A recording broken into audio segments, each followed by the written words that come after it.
পুরনো বাড়ি। বাড়িটার বিশেষত্ব ছিল প্রতিটি ঘরেই বড় আয়না লাগানো। বহুদিন ধরেই সেই বাড়িতে কেউ বেশি দিন থাকতে পারতো না।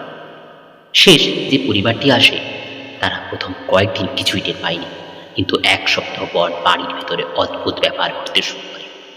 রাতে ঘুম ভাঙলেই দেখা যেত আয়নায় নিজের প্রতিফলন নড়ছে, কিন্তু মানুষটা নড়ছে না।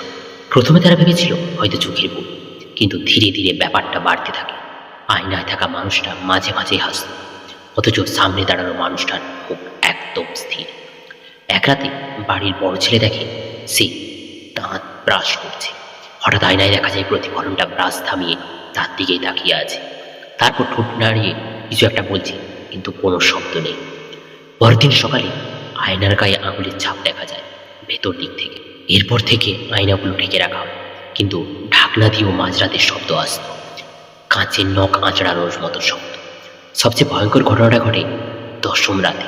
হঠাৎ বিদ্যুৎ চলে যায়, অন্ধকারে শুধু একটা আয়না থেকে ফিস ফিস শব্দ ভেসে আসে। এবার পালা বদল।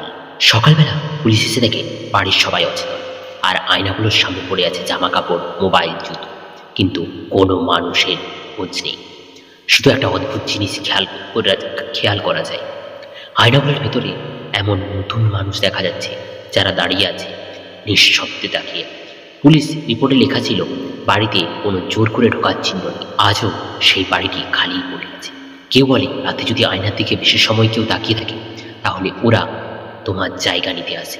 আর একটা কথা সবাই মানে, রাতে কখনোই আয়নার সামনে দাঁড়িয়ে নিজের নাম ডাকতে নেই।